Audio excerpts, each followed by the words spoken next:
Good evening. My name is Anna Pacheco, and today we're going to discuss the company Vision Support. And we're going to look at the dimension where there really needs to be growth, where it's underperforming currently, the consequences of this dimension, the organizational structure, as well as the ability and plan for change or the improvement plan. Now, when we're looking at the dimension that needs growth is quality of products and services. This product is a low vision device. It helps give sight to the visually impaired, and it actually enhances the eyesight that a visually impaired person has and allows them to use that. Now, however, with the issue is the quality. This new product was released very quickly, and it has many bugs and defects. And the vision clarity is actually worse than if you're not using the device at all. So it's better to not use the device. Now, the consequences, when we're looking at this, the early release had caused profit loss with many people returning the product and negative word of mouth with consumers or customers, as well as low morale internally with the employees. Now, early release, this, also likely causes the consequences of failure to improve.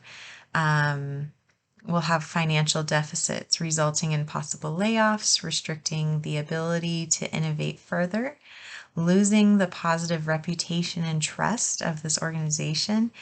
And the competitors are surpassing the organization in innovative products, which is actually also causing the consumer health organizations that are, contracting with our company to seek products elsewhere, furthering the decline.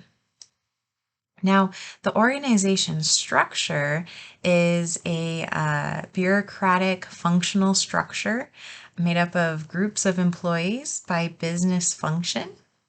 Now, much growth has happened in the past 2 years.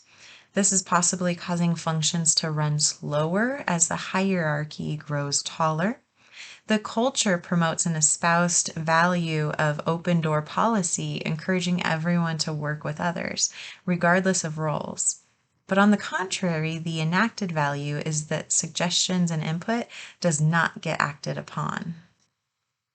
Now, forces of change, when we're looking at that, technology is forcing change.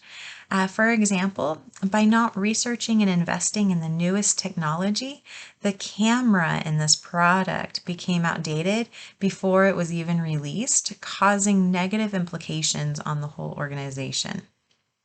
Also, competition of other like products are becoming more effective and attractive to customers, causing concern to the organization. So this is forcing change. Conscious culture and management. Is this company being conscious? So when we're looking at the 4 tenets, leadership is receiving a call for change, but will they answer it with action? So far, they have not. The culture has strengths, but the deteriorating enacted value of people saying one thing and doing another is causing negative effects. The action to please investors and not customers or employees is causing an imbalance with serving stakeholders. A higher purpose was focused before on improving people's lives with visual aids. However, a shift has occurred internally to focus more on profit and sales than customer satisfaction and quality. Although this organization is capable of acting consciously, it currently does not pass the test of meeting the 4 tenets of conscious capitalism.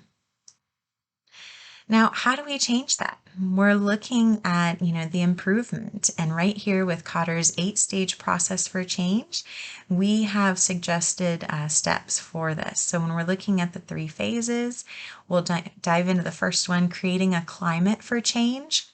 And so that's going to include leadership acknowledging the shortcoming with the product and lack of attentiveness to the stakeholders and the feedback that they're receiving. So appealing to the hearts and why the organization really needs to improve. Also creating a guiding coalition with stakeholders such as clients, contractors, and staff from all levels.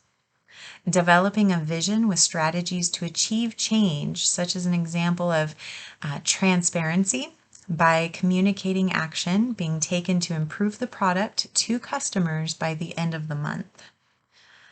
Engaging and enabling an organization, looking at phase two, needing to communicate the vision consistently with writing and words and role modeling with our actions. Removing barriers and allowing for broad-based action, such as outside-the-box thinking and breaking down bureaucracy.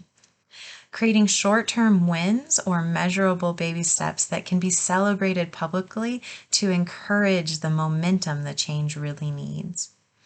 As well as implementing and sustaining change in this last phase. So by keeping the momentum going and looking for new projects and change agents, as well as instituting the change and anchoring this new approach into the culture by connecting the new behaviors to the positive change while looking to ensure positive succession as well. So always looking and moving forward to grow and move. Now, possible challenges that we see are, are hesitation or complacency. Now, this is human nature, and we understand that, but needing to move forward and also understanding that maybe it's a lack of sufficient feedback. So increasing our customer feedback and communicating with all in the organization this feedback.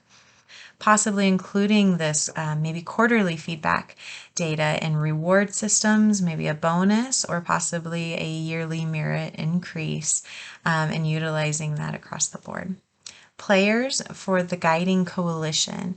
Cotter notes 4 essential characteristics to look for in these players, including position power, needing key players, expertise, and expertise from all sides, including product creation, system, and lived experience with the product, credibility and leadership, really to make the changes happen, to follow through with them, and not just talk about. And then lastly, organizational structure, really looking at that and redesigning it to be a team-based structure.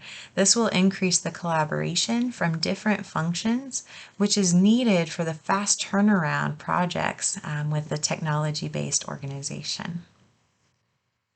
Now, when we're looking at that, lessons learned, for this, avoiding getting comfortable and don't underestimate how hard it is to motivate everyone in the organization.